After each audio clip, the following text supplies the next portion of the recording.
Hey everyone, it's Bree from Blossom and Branch Farm, and I said that I would take you on a tour of the rose area of the farm, so we're gonna do that.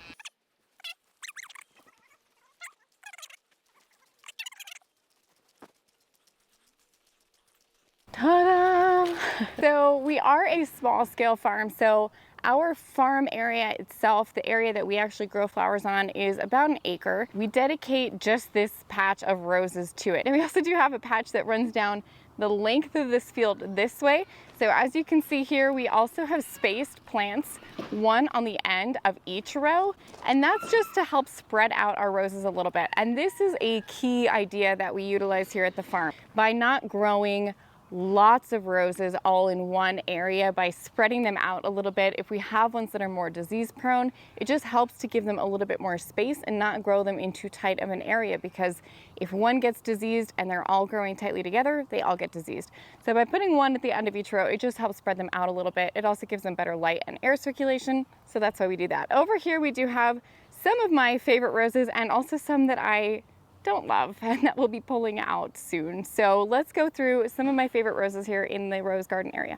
So first up here is a rose called Desdemona, and this is a David Austin rose, and Desdemona is one of the few almost white blooms that we grow. White blooms tend to be one of the hardest because if we get rain, they tend to show spots on them, and they also tend to brown at the edges the fastest. The Desdemona does fade to a almost white as it opens. I do like this one because you can see that it has nice long canes. So the canes on this one, very nice and long, which is great for cutting, but it does open to an open face rose, which means it doesn't have the best vase life versus, for example, our cabbage roses with lots of petals.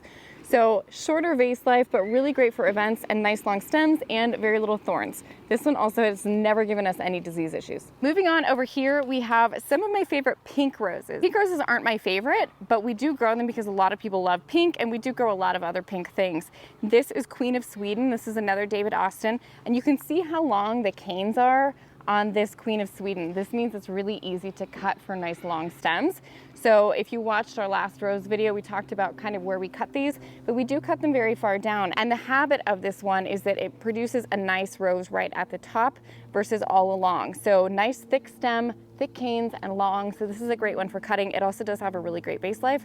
Queen of Sweden. One of the things that we do here that helps with pest resistance is growing alliums. So we're growing garlic here in these rows, and we also have some alliums, just some onion bulbs growing in here. That's because there are a lot of pests that do not like alliums, particularly things like root knot nematodes. So some of those nematodes that can be really detrimental to roses, things like those root knot nematodes are deterred by this garlic and allium. So we do have them interplanted. It also helps us spread out our garden space. So if we don't necessarily have room for a whole row of garlic, we can always plant them in with our perennials. Now moving down toward this direction, you'll see these are actually some of the ones that we will be removing this year.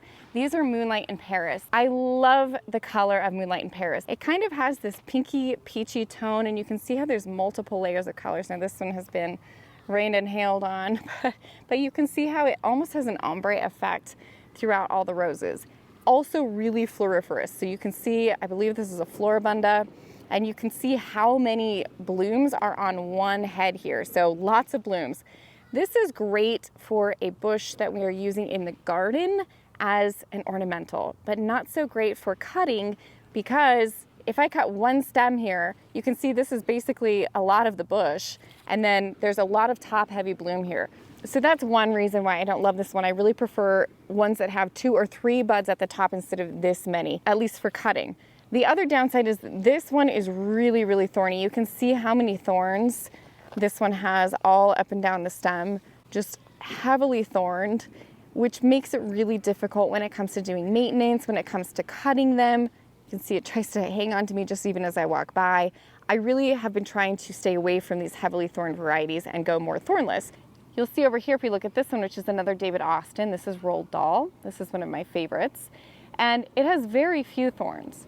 So when we're looking at ease of cutting, maintenance, deadheading, pruning, these relatively thornless ones are much, much nicer. So even though the stems are not as floriferous, that's okay because I know exactly when this one is ready to harvest. This is right about the stage we would harvest it at, versus one of these Moonlight and Paris, which just kind of all blooms at all different times. It's a lot of bloom energy on one stem. The other downside of Moonlight and Paris is it's prone to powdery mildew. So while it looks okay right now, in a couple of weeks it's gonna be totally covered in powdery mildew. It's just a varietal thing. Looking at the Roald Dahl a little bit more closely, I really like this one, mostly because of the color and the shape of the petals, as well as the scent. So in the floristry world, there is a rose that is the David Austin Juliet rose. That is only available as a florist cutting rose, so it's not really available for a home grower to grow. So we found this one, which was the closest one we could find. And this one is the David Austin Roald Dahl. So this Roald Dahl rose is named after Roald Dahl, the author, as in James and the Giant Peach, because of the peachy color of the rose. When we're looking at the form of the Roald Dahl, especially as it matures, it starts to get these nice long stems. So as a rose, this one can actually get a little bit shrubby. It can have some thinner stalks, but we found that starting at about year 3, the stems start to get really nice and thick, and the canes get longer. And these cabbage roses that are kind of this cupped form really have a nice vase life, especially if you cut them right about at this stage. Over here is another one of my favorites, covered in rain right now, and this one is called Earth Angel. And I love these cupped shaped roses. So this is still a younger plant, which is why you can see it has relatively few canes. We really haven't started harvesting from this one yet, but it has relatively few thorns. So in terms of a thorny stem, this one is really nice. It doesn't have all that much, and the flowers sit really nice and high up. So we don't have a lot of side branching here.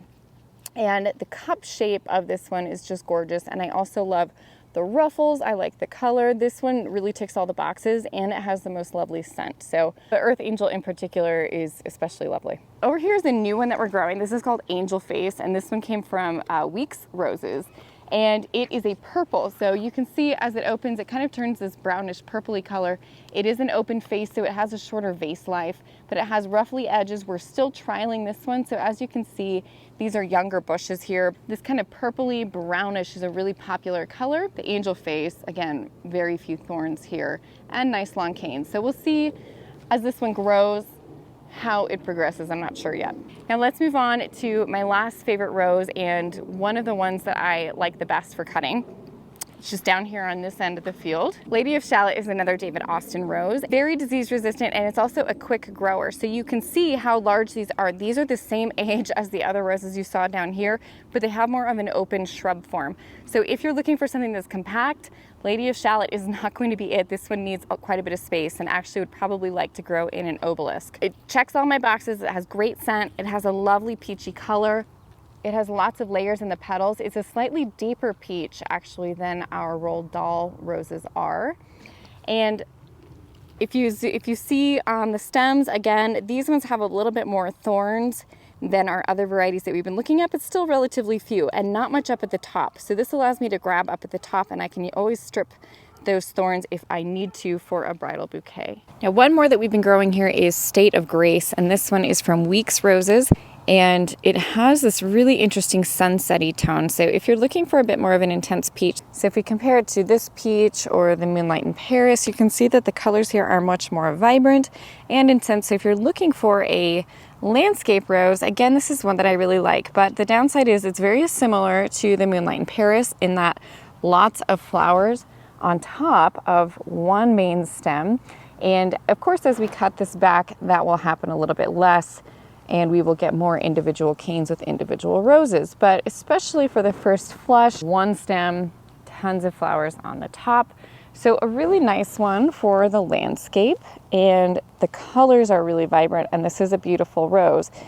We've also found it to be quite disease resistant, but this one is a little bit thornier than some of the others that we cut, but not as bad as our Moonlight in Paris. You can see, especially getting down toward the bottom, we still have a fair amount of thorns.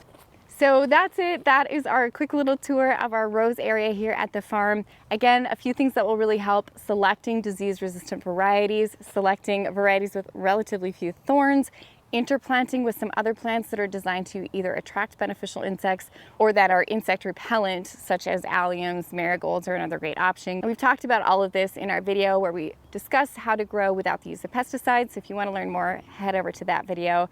But for now, we're going to wrap it up. We're going to cut some of these roses. And if you want to learn about the 3 myths that I don't follow in growing roses, hop backwards one video and check that one out.